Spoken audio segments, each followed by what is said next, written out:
감사하겠습니다. 목요일 10시까지 오시면 됩니다.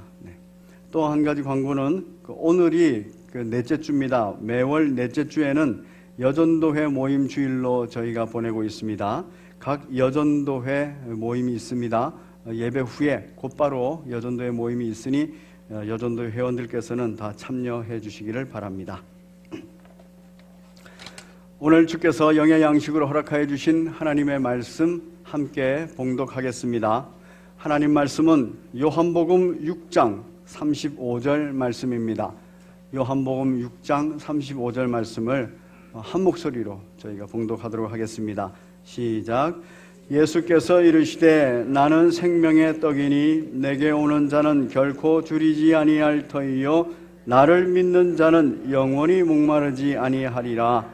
아멘. 한 번 더 읽겠습니다. 시작. 예수께서 이르시되 나는 생명의 떡이니 내게 오는 자는 결코 줄이지 아니할 터이요 나를 믿는 자는 영원히 목마르지 아니하리라. 아멘. 제목 같이 읽겠습니다. 시작. 그리스도인은 세상의 염려로 원망 불평할 필요 없는 사람입니다. 죄송합니다. 제목 자체를 보시면 오늘 말씀이 다 들어있습니다. 세상 살아가는 저희들입니다.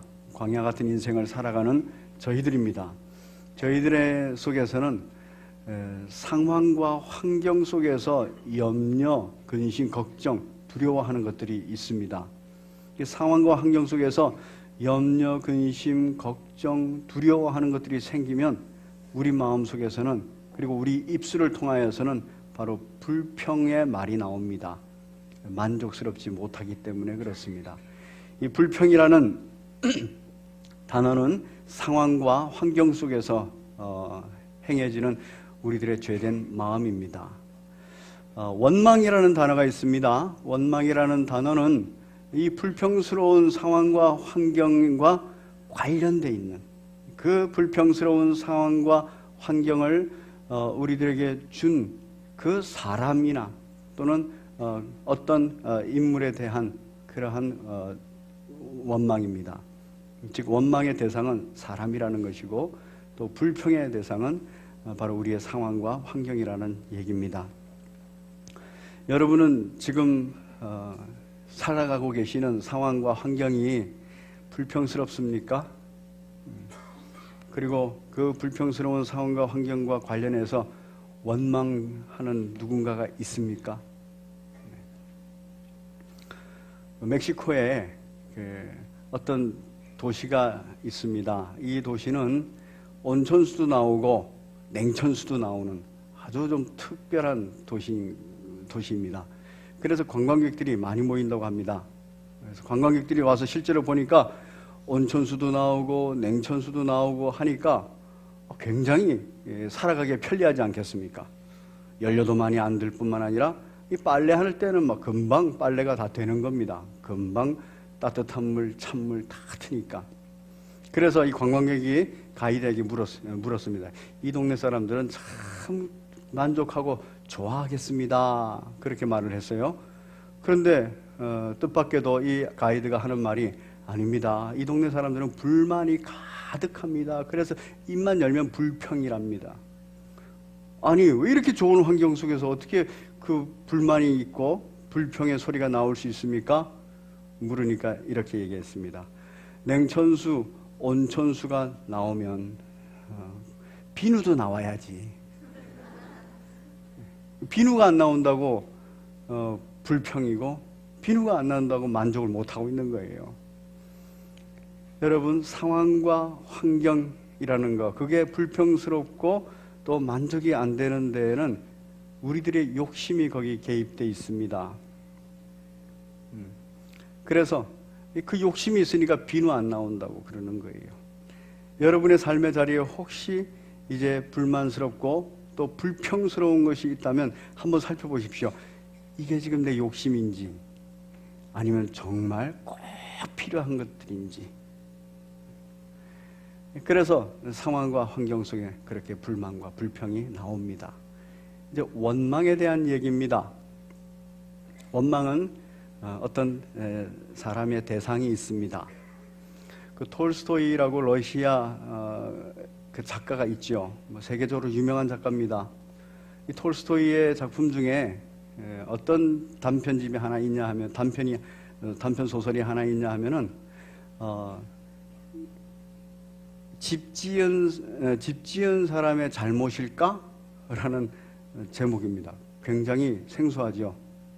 그래서 이 단편집은 단편 소설보다도 그 배경이 훨씬 유명합니다. 집 지은 사람 잘못일까? 왜 이 소설을 쓰게 됐는가 하면 톨스토이가 어릴 때입니다. 그 어릴 때 집이 좀 부유하게 살았던 모양입니다. 그래서 집안에는 도자기가 많이 있었다고 합니다. 그 중에서 특별히 자그마하고 아주 색깔이 예쁜 도자기가 있었습니다. 근데 이 도자기를 본 이 톨스토이의 어린 동생이 항상 도자기만 보면 아빠한테 아빠 저 도자기 날 주세요. 놔주세요. 내가 갖고 싶어요. 근데 이 도자기를 어린 아이한테 주면은 금방 깨뜨릴까봐 주지를 못하는 겁니다. 안 주고 있었는데 어느 크리스마스 때 크리스마스 선물로 이제 이 딸이 달라고 이제 마음을 딱 먹은 겁니다. 달라 그러고 안 된다, 달라 그러고 안 된다. 딸이 눈물을 그냥 펑펑 쏟으면서 이제 그 달라 그러기 시작합니다. 결국에 이 딸 앞에 약한 게 아버지 아닙니까? 그래서 줬습니다. 좋아했어요. 아버지 감사합니다. 좋아했어요. 그리고 엄마한테도 자랑하고, 그리고 톨스토이 오빠한테도 자랑하고 막 자랑하면서 그냥 집안을 뛰어다닙니다. 그러다가 집안의 문턱에 턱 하고 넘어졌어요. 어떻게 됐을까요? 도자기가 손 밖으로 튀어나와가지고 공중을 한번 휘젓고 바닥에 떨어져서 박살이 나버렸습니다. 난리가 났죠. 아버지는 거 봐라, 그럴 줄 알았어 이러면서 뭐라 그러십니다. 이 아이는 자기가 잃어버린 것도 깨뜨린 것이 너무 마음 아프니까 그냥 울고 펑펑 웁니다. 그러면서 아기가 이제 원망을 하는 거예요. 무슨 원망을 할까요? 막 울면서 아니 누가 이 집을 지었길래 문턱을 이렇게 높게 지었어? 집 지은 사람을 원망하는 거예요. 얼토당토 않는 원망이죠. 우리의 삶 속에는 원망의 대상을 놓고 원망을 하는데 정말 얼토당토 않는 대상을 놓고 원망하죠. 남편을 놓고 원망하기도 하고요. 아내를 놓고 원망하기도 하고 자식을 놓고 하기도 하고 부모 원망을 참 많이 하지요. 누구 책임은 다 잊어먹고 있습니까? 자기 책임은 전부 다 잊어먹고 남에 대한 핑계를 대고 남에 대한 원망을 하는 것입니다. 이렇게 원망한 사람들이 있습니다. 누구냐면 출애굽한 이스라엘 백성들이에요. 그들이 출애굽을 했습니다. 출애굽을 한 지 45일째 됐을 때입니다. 우리 출애굽기 16장을 한번 보겠습니다. 출애굽을 한 지 45일째 되는 날까지 이스라엘 백성들은 하나님에 대한 경험을 많이 했습니다. 출애굽하겠다. 6월절의 경험뿐만 아니라 이제 출애굽하겠다 이러니까 구름 기둥과 불 기둥이 앞에 짠 나타나가지고 그들을 보호하고 인도합니다. 그리고 홍해 앞바다가 쫙 갈라져가지고 자기들은 구원받고 따라오던 애국 군사들은 다 몰살당해버립니다. 그리고 광야를 갔다가 목이 많이 말랐어요. 쓴물을 발견됐는데 마라에서 그 쓴물 발견됐는데 하나님이 단물로 싹 바꿔주셔가지고 마실 수 있겠습니다. 그뿐만 아닙니다. 그걸 지나고 나서 엘림이라는 오아시스에 가서 또 평안히 쉬었습니다. 45일째 됐습니다. 16장 1절에 보면 이스라엘 자손의 온 회중이 엘림에서 떠나 엘림과 시내산 사이에 있는 신광야에 이르니 애굽에서 나온 후 둘째 달 15일이라. 첫째 달 지나갔으니까 30일 됐고 둘째 달에 15일 됐으니까 45일 된 것입니다. 이 45일째 됐는데 이제 이스라엘 백성이 원망이 시작됩니다. 이스라엘 자손 온 회중이 그 광야에서 모세와 아론을 원망합니다. 이렇게 원망을 할 때는 불평하는 그러한 상황과 환경이 열렸다는 겁니다. 만족스럽지 못한 불만족스러운 상황과 환경이 열렸습니다. 어떤 상황과 환경입니까? 3절에 보니까 이스라엘 자손이 그들에게 이르되 우리가 애굽 땅에서 고기가마 곁에 앉아 있던 때와 떡을 배불리 먹던 때 여호와의 손에 죽었더라면 좋았을 것을. 고기 생각이 나고 떡 생각이 나는 겁니다. 거기서는 노예로 있었으나 그래도 먹거리에는 문제가 없었다는 거예요. 고기도 먹을 수 있었고 떡도 먹을 수 있었는데 이제 모세와 아론을 따라서 이렇게 출애굽하고 보니까 고기도 먹을 수 없고 떡도 먹을 수 없다. 그런 상황과 환경이 만족스럽지가 못한 겁니다. 불평하게 됐습니다. 이 불평의 원인이 된 사람이 바로 모세와 아론이라는 거예요. 좋은 지도자, 훌륭한 지도자라고 하면서 함성을 지르면서 따라 붙을 때는 언제고 어느새 금방 자신이 처한 상황과 환경 때문에 원망의 대상이 되어버렸습니다. 사랑하는 우리 성도 여러분, 광야길을 가는 이스라엘 백성같이 저와 여러분들도 광야 인생을 살아갑니다. 이때 여러분의 상황과 환경 어떠합니까? 이때 내 탓이구나 이렇게 생각지 않고 누구 때문이야? 너 때문이야? 또는 하나님 때문이야? 이렇게 원망하고 있지는 않습니까? 이때 하나님께서는 이스라엘 백성들에게 이 문제를 해결해 주십니다. 이 문제를 해결해 주시는 거 우리가 잘 알듯이 만나와 메추라기를 보내주는 거죠. 만나를 먹이고 만족스럽게 해주고 메추라기를 먹이면서 만족스럽게 해주겠다는 게 목적이 아닙니다. 만나와 메추라기를 허락하시는 그 하나님께서는 목적을 분명히 알려주고 있습니다. 우리 16장 4절 같이 보겠습니다. 그때 시작. 그때 여호와께서 모세에게 이르시되 보라 내가 너희를 위하여 하늘에서 양식을 비같이 내리니 백성이 나가서 일용할 것을 날마다 거둘 것이라. 이같이 하여 그들이 내 율법을 준행하나 아니하나 내가 시험하리라. 아멘. 이 만나를 주시고 메추라기를 주는 이 사건은 하나님의 말씀, 그 말씀을 준행하나 안 하나 그거를 보여주겠다는 거예요. 바로 이스라엘 백성들이 어떤 존재인가 하는 것을 보여주겠다는 겁니다. 왜 불평하고 상황과 환경 가운데서 불평하고 왜 모세와 아론을 원망하고 더 나아가서 하나님을 원망하느냐? 그 문제를 보여주겠다는 겁니다. 하나님께서 만나와 메추라기를 허락하십니다. 그리고 그 만나와 메추라기에 대해서 말씀하십니다. 말씀, 요렇게 먹어야 된다, 요렇게 거둬들여야 된다, 보관해야 된다, 이 얘기를 했습니다. 우리 19절 같이 읽겠습니다. 시작. 모세가 그들에게 이르기를 아무든지 아침까지 그것을 남겨두지 말라 하였으나 그들이 모세에게 순종하지 아니하고 더러는 아침까지 두었더니 벌레가 생기고 냄새가 난지라. 모세가 그들에게 노하니라. 하나님의 말씀을 잘 순종하나 안 하나 보겠다 이랬는데 불순종했습니다. 27절 28절 읽습니다. 시작. 일곱째 날에 백성 중 어떤 사람들이 거두러 나갔다가 얻지 못하니라. 여호와께서 모세에게 이르시되 어느 때까지 너희가 내 계명과 내 율례를 지키지 아니하려느냐. 만나와 메추라기를 보내주신 것은 먹고 배부르게 하려 함이 아니라는 겁니다. 하나님 말씀 앞에서 자신을 돌아보면서 자신을 비추어서 하나님 말씀 앞에서 자신을 평가하라는 얘기입니다. 이 사건에 대한 해석이 바로 신명기 8장에 나옵니다. 우리 같이 보겠습니다. 8장 3절입니다. 시작.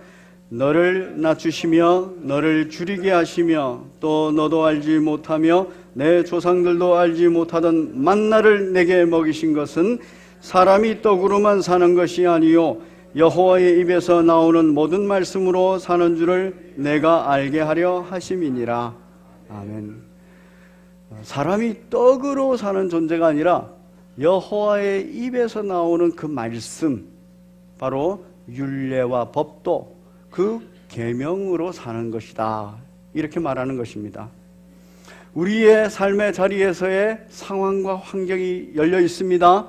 이 상황과 환경 속에서 우리는 무엇으로 살 것인가 이렇게 생각하면서 무슨 생각을 하느냐면은, 떡이 더 있었으면, 명예가 더 있었으면, 권력이 더 있었으면, 이 세상에서 필요한 것이 더 있었으면, 그것이 부족할 때는 염려가 생기고 근심 생기고 그리고 두렵기까지 합니다.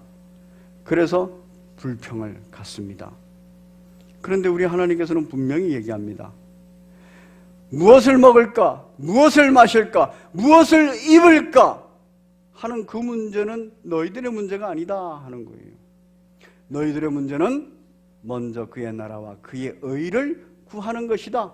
그의 나라와 그의 의를 구하는 것이 무엇이냐?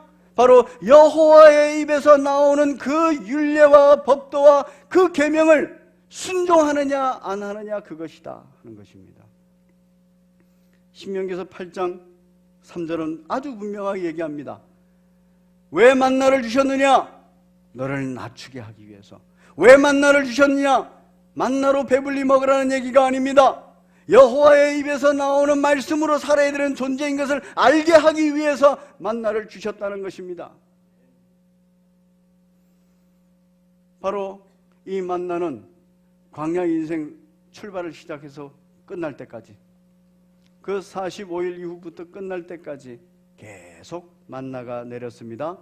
그리고 이 만나를 볼 때마다 무슨 생각을 해야 돼요? 우리는 떡으로 사는 존재가 아니라 바로 하나님의 입에서 나오는 말씀으로 사는 존재구나, 순종해야 되는 존재구나, 이것을 항상 떠올려요. 그래서 매일매일 그걸 떠올리는 겁니다. 왜? 매일매일 만나가 내릴 때 매일매일 가서 퍼하게 되기 때문에. 그리고 안식일 전날에는 이틀치를 퍼와야 돼요. 그러면서 그 이틀치를 안 퍼오고 하루치만 퍼오면 다음날 굶어야 되는 겁니다. 여호와의 입에서 나오는 말씀으로 사는 존재인 것을 확인하기 위해서구나. 매일매일 일용할 양식을 우리가 먹습니다. 그 일용할 양식을 먹을 때마다 여호와의 입에서 나오는 말씀으로 살아야 되는 존재구나 하는 것을 기억하는 겁니다. 예수님께서 이 부분을 또 한 번 확증하셨습니다. 여러분, 사람의 떡으로만 사는 것이 아니요 여호와의 입에서 나오는 모든 말씀으로 사는 줄 내가 알게 하려 하심이니라. 이 말은 예수님에 의해서 인용이 됩니다. 어디에 인용이 됩니까? 바로 예수님의 광야 시험 사건에 인용이 됩니다. 바로 마태복음 4장으로 넘어갑니다.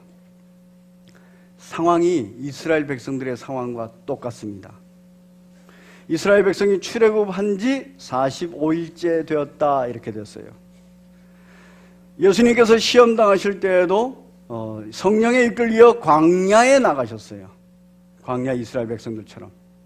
그 광야에 나가서 40일 동안 금식을 하셨습니다. 이스라엘 백성이 바로 45일째 되던 해에 그들이 줄였어요. 배가 고팠습니다. 먹고 싶은 것이 생겼어요. 예수 그리스도께서도 40일째 되는 그 이후에 40일 금식을 마치고 나서 배가 고팠다, 이렇게 얘기합니다. 우리 같이 읽겠습니다. 마태복음 4장 1절 2절입니다. 시작. 그때 예수께서 성령에게 이끌려 마귀에게 시험을 받으러 광야로 가사 40일을 밤낮으로 금식한 후에 줄이신지라. 배가 고프게 됐어요. 배가 고픈데 뭐가 없습니까? 먹을 게 없는 거예요.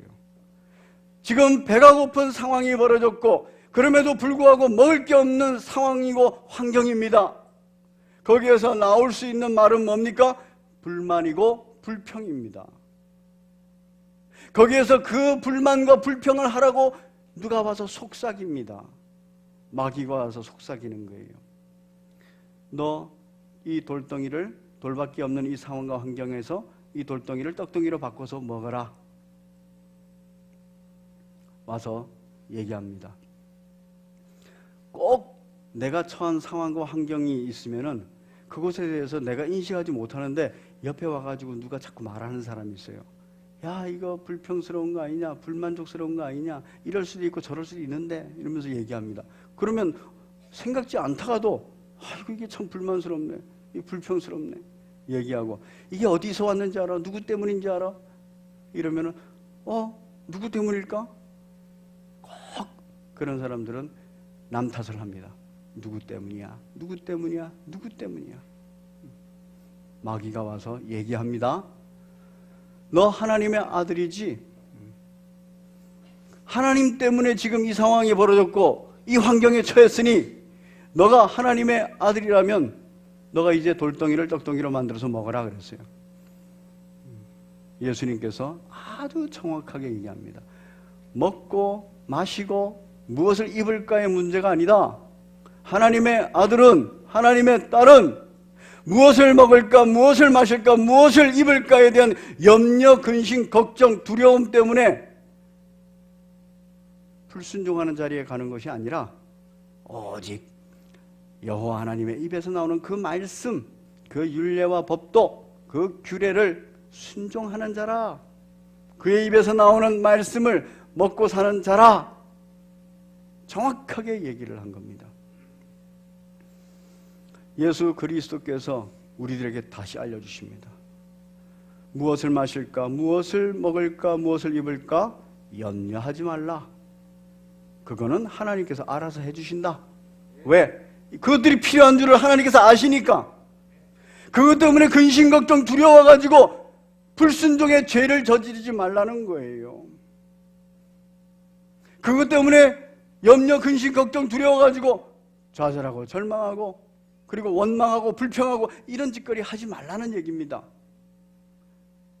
하나님의 아들은 먼저 그의 나라와 그의 의를 구하는 것이라.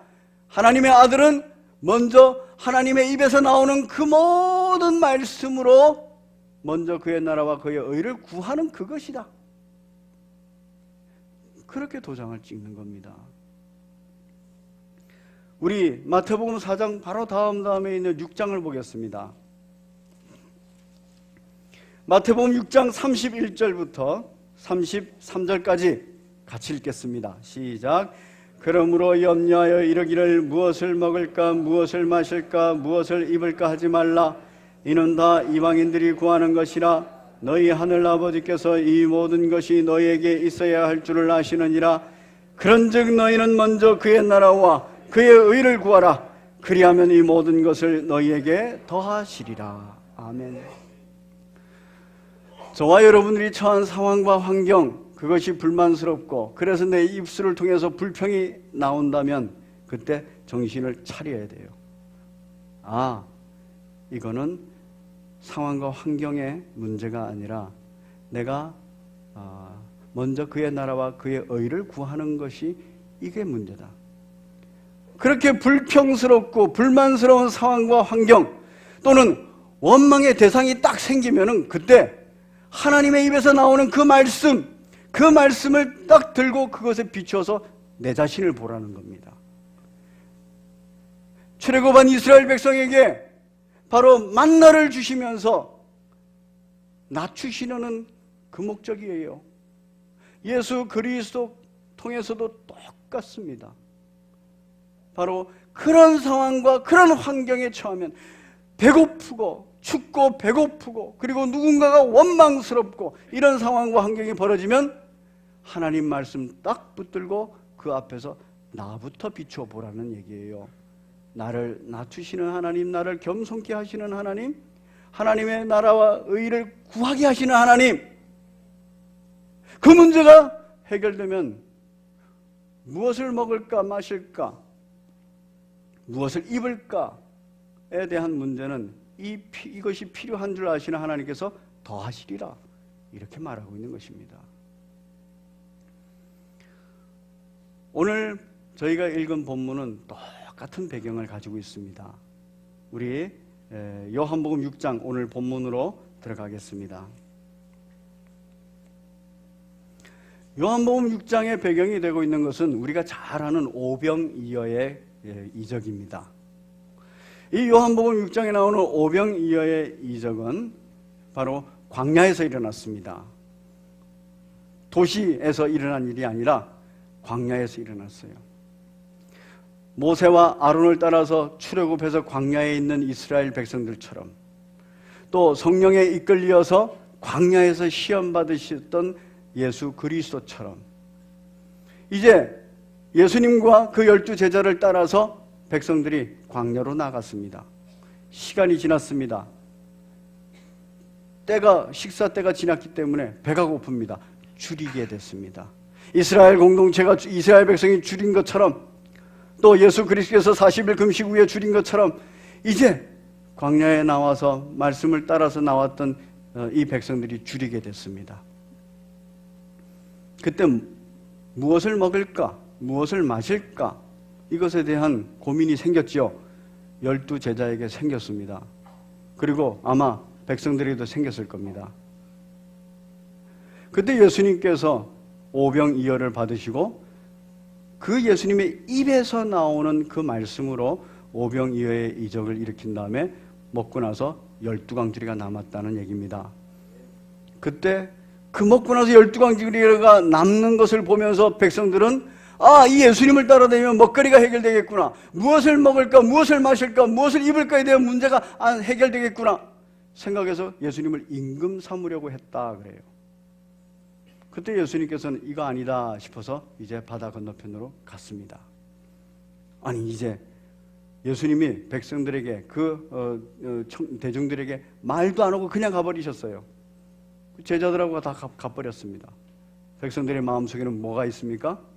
아니, 사랑한다고 말하고 그리고 먹여주면서 또 사랑한다고 말하고 나서 왜 우리를 버리고 갔어? 우리한테 말도 안 하고 갔어? 불평스러운 환경이 벌어진 거예요. 원망스러운 환경이 벌어져 버렸습니다. 그래서 백성들이 막 불이 났게 또 다음날 예수님 찾아갔습니다. 그리고 나서 바로 불평스럽고 원망스러운 얘기를 합니다. 우리 6장 25절을 같이 읽겠습니다. 같이 읽습니다. 시작. 바다 건너편에서 만나 랍비여 언제 여기 오셨나이까 하니, 언제 여기 오셨나이까 하니, 이것은 신기합니다. 어떻게 오셨습니까? 이런 얘기가 아니에요. 아니, 우리한테 말도 안 하고 언제 여기 오셨습니까? 우리 내버려 두시고 언제 여기 오셨습니까? 불평과 원망을 그대로 하고 있는 겁니다. 그때 예수님께서 말합니다. 너희가 지금 나를 찾아온 것은 내가 메시아라는 것을 믿고 온 것이 아니라 먹고 배부르기 때문이다. 육신의 것을 구하기 위해서 온 거다 얘기를 합니다. 그래서 26절에 예수께서 대답하여 이르시되 내가 진실로 진실로 너에게 이르노니 너희가 나를 찾는 것은 표적을 본 까닭이 아니요 떡을 먹고 배부른 까닭이다 얘기를 했습니다. 그러면서 영원한 양식 하나님의 일을 하라 질문합니다. 말씀하십니다. 백성들이 묻습니다. 그러면 하나님의 일이 뭡니까? 하나님의 일이 뭘까요? 먼저 그의 나라와 그의 의를 구하라는데 하나님의 일이 뭘까요? 예수님께서 아주 정확하게 얘기하십니다. 29절입니다. 28절 29절 같이 읽겠습니다. 시작. 그들이 묻되 우리가 어떻게 하여야 하나님의 일을 하오리까? 예수께서 대답하여 이르시되 여호와께서 보내신 이를 믿는 것이 하나님의 일이니라. 아멘. 여호와의 입에서 나오는 모든 말씀, 그 말씀의 모두이면서 그 말씀의 핵심이 뭡니까? 바로 죄된 나를 구원하러 메시아를 보내겠다. 그리고 메시아를 믿기만 하면 멸망치 않고 영생을 얻게 하겠다. 바로 하나님이 바로 세상을 이처럼 사랑하사 독생자 예수 그리스도를 보냈으니 이는 저를 믿는 자마다 멸망치 않고 영생을 얻게 하려 하심이라. 이게 하나님의 입에서 나오는 모든 말씀이라는 겁니다. 이들이 그걸 이해 못합니다. 그래서 표적이요? 그럼 그 표적, 광야의 이스라엘 백성들에게는 하나님의 표적이 만나였습니다. 그러면 우리들에게 만나 같은 표적을 보여주십시오 이럽니다. 30절에 그들이 묻되 그러면 우리가 보고 당신을 믿도록 행하시는 표적이 무엇이니까? 하시는 일이 무엇이니까? 기록된 바 하늘에서 그들에게 떡을 주어 먹게 하였다 함과 같이 우리 조상들은 광야에서 만나를 먹었습니다. 이들이 아직까지 그 뜻을 모르는 겁니다. 만나를 먹고 배부르게 하는 그 사람이 메시아다가 아닙니다.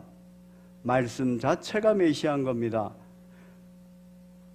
그래서 여호와의 입에서 나오는 모든 말씀, 메시아에 대한 약속, 그리고 예수 하나님께서 보내신 그 사람을 믿는 것, 그것이 만나와는 차원이 다른 참 양식이라는 거예요. 예수께서 이르시되 내가 진실로 진실로 너에게 이르노니 모세가 너에게 하늘로부터 떡을 준 것, 그거가 중요한 게 아니라는 겁니다. 떡을 준 것이 아니라 내 아버지께서 너에게 하늘로부터 참떡 말씀을 주셨다는 거예요. 왜냐하면 만나를 주실 때에도 내 입에서 나오는 율례와 법도를 잘 지키나 안 지키나 보게 하겠다. 신명기서에서도 너희가 만나를 통해서 하나님이 알고자 하는 것은 바로 너희들이 불순종하는 죄인인 것을, 그리고 너희들을 겸손케 하기 위해서다. 여러분, 하늘에서 만나가 내려온 것은 바로 우리들로 하여금 먹고 배부르게 하기 위해서 내려온 게 아닙니다. 그 만나가 내려올 때 하나님의 율례와 법도 앞에서 자기 자신을 돌아보라는 얘기입니다. 그리고 하나님 앞에서 죄인인 것을 고백하고 겸손히 무릎 꿇고 나아가라는 얘기입니다. 그게 먼저 그의 나라와 그의 의를 구하는 첫걸음입니다. 먹고 마시는 문제, 입고 신는 문제, 그건 하나님께서 알아서 필요에 따라서 주신다는 거예요. 그래서 정확하게 얘기하십니다. 하나님이 말씀하신 하나님의 입에서 나오는 그 모든 말씀의 모든 것이고 가장 핵심인 나는 생명의 떡이니 내게 오는 자는 결코 줄이지 아니할 터이요. 왜 그렇습니까? 여호와의 입에서 나오는 모든 말씀, 예수 그리스도, 그를 믿고 그리고 먼저 그의 나라와 그의 의를 구하게 될 때 이 모든 세상 것이 필요한 것, 무엇을 먹을까 마실까 입을까에 대한 그 모든 필요를 아시는 주님께서 더하시리라 하였으니 너희들의 일은 나를 믿는 것뿐이다. 이게 진정한 생명의 떡이라는 얘기입니다. 사랑하는 성도 여러분, 여러분의 삶의 자리가 지금 무엇을 먹을까, 무엇을 마실까, 무엇을 입을까, 또는 여러 가지 세상의 문제로 인하여서 염려가 되고 근심되고 걱정되는 상황과 환경입니까? 그럼 그걸 해결하려고 거기에 매몰되면 안 됩니다. 여러분의 삶의 자리가 나 때문이 아니라, 죄인된 나 때문이 아니라 누구 때문이라고 생각이 듭니까?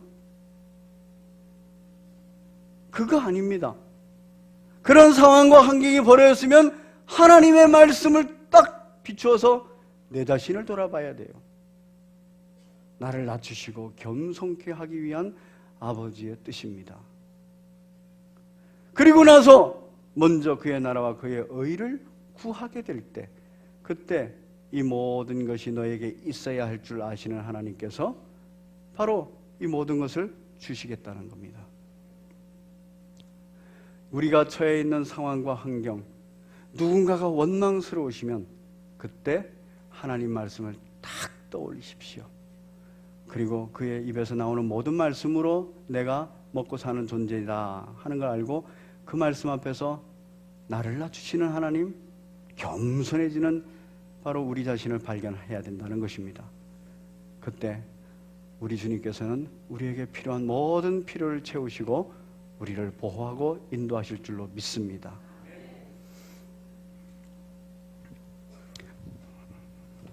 우리 하나님께서 우리들의 기도를 들으십니다. 그리고 우리 하나님께서 우리에게 가장 좋은 길을 제시하십니다. 어느 믿음 좋은 남자 집사님이 있었습니다. 이 믿음 좋은 남자 집사님은 기도를 참 많이 하는 사람입니다. 어느 날 하나님께서 이 남자 집사님에게 말씀하셨어요. 네가 그렇게 신앙이 좋으니 네 소원이 뭐냐? 3가지를 들어주겠다 그랬습니다. 소원 3가지 가만 생각해 보니까 나를 너무 힘들게 하고 내 삶의 자리를 참 불평스럽게 만들고 만족하지 못하는 그런 원망, 그러니까 그런 일을 다 저지르고 있는 원망의 대상이 하나 딱 떠올랐어요. 누굴까요? 예? 바로 답이 나오네요. 마누라였어요. 마누라. 이 마누라만 없으면 불평불만할 상황도 없어질 것 같고, 이 마누라만 싹 사라지면 원망의 대상이 사라지고 얼마나 평안하겠습니까? 남자 집사님이 예 하나님 마누라를 데려가 주시옵소서. 우리 하나님께서 마누라를 데려가 버리셨어요. 장례식을 치릅니다. 그런데 사람들이 오는 사람들마다 그냥 그 부인에 대한 칭찬을 많이 합니다. 그리고 그 부인 때문에 자기 자신이 어떻게 살았다는 것을 막 듣게 되는 거예요. 이렇게 좋은 마누라를 안 되겠다, 다시 살려달라 그러겠다. 2번째 소원, 마누라를 살려주십시오. 이래가지고 살아났어요. 마지막 3번째입니다. 하나 남았는데 이거 어떻게 하지? 이 하나의 소원을 가지고 행복하게 살아야 되는데, 기쁘게 살아야 되는데 아무리 생각해도 생각이 안 나요. 하나님의 뜻이 가장 좋은 것이겠지 생각하고 하나님께 물었습니다. 하나님 아버지, 마지막 소원은 제가 뭘 빌면 좋겠습니까? 하나님께서 응답하셨습니다. 있다. 이것만 있으면 너는 참 기쁘고 행복하게 살 수 있다. 뭡니까? 어떤 상황과 환경에도, 어떤 사람들과의 만남 속에도 감사하는 마음을 주시옵소서. 이렇게 구하라. 그 구했습니다. 그러니까 정말 하나님이 주셨어요. 어떤 상황과 환경이 열려도 마음속에서부터 감사가 나오니까 행복한 겁니다. 누구를 만나도 그냥 만나는 게 감사가 나오니까 내가 그 사람을 행복한 거예요. 여러분, 감사하는 것이 하나님의 뜻인 줄 믿으시기 바랍니다. 왜 그것이 하나님의 뜻이냐면, 감사하면 바로 하나님의 자녀인 저와 여러분이 행복해지기 때문에 그렇습니다.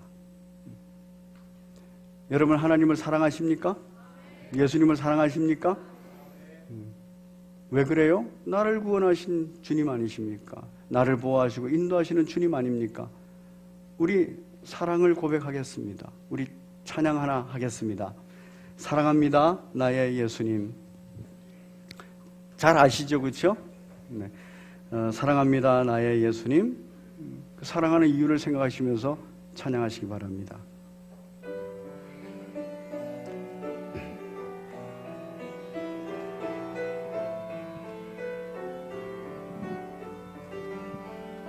사랑합니다, 나의 예수님. 사랑합니다, 아주 많이요. 사랑합니다, 나의 예수님. 사랑합니다, 그것뿐이에요.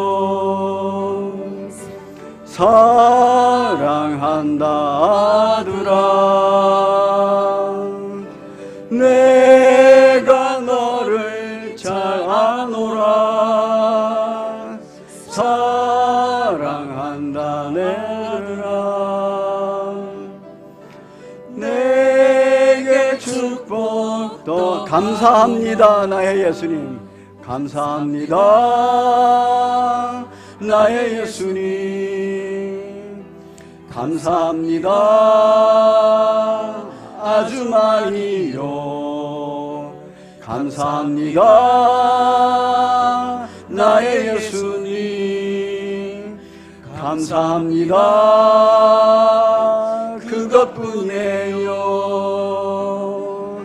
사랑한다 아들아, 내가 너를 잘 아노라.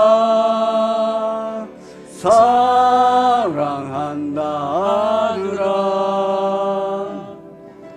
내게 축복 더하노라. 우리가 삼위 하나님에 관하여서는 사랑하고 감사하고 이렇습니다. 그런데 실제 우리의 삶의 자리 속에서는 사랑하고 감사하는 대상이 바로 내 형제 자매, 내 이웃, 내 배우자, 내 가족들, 이들 속에서 사랑하고 감사가 나오면은 정말 행복하게 삽니다. 우리의 상황과 우리의 환경, 바로 이들에게 감사할 때 바뀌어버립니다. 원망의 대상이 사랑의 대상, 감사의 대상이 되어버립니다. 그럴 때 우리는 가장 행복해집니다. 우리 가사를 좀 바꿔서 사랑합니다 형제 자매님 이러면서 우리 옆에 분하고 꼭 손을 잡고, 그리고 고백할 때는 꼭 눈을 보셔야 됩니다. 눈을 봐가면서 그렇게 한 번 더 찬양하겠습니다. 사랑합니다 형제 자매님. 이럴 때 우리 하나님께서는 그래 그렇게 사랑하냐, 나 참 좋다, 사랑한다 내 아들 딸들아 내가 너를 잘하노라, 사랑한다 내 아들 딸들아 내게 축복 더하노라, 이렇게 말씀하시는 겁니다.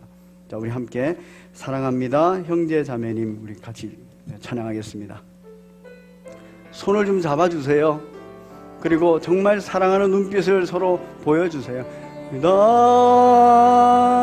형제 자매님 사랑합니다 아주 많이요, 사랑합니다 형제 자매님 사랑합니다. 그것뿐이에요. 우리 하나님의 음성입니다. 사랑한다 아들아 내가 너를 잘 아노라, 사랑한다 아들아 내게 축복, 사랑한다 내 딸아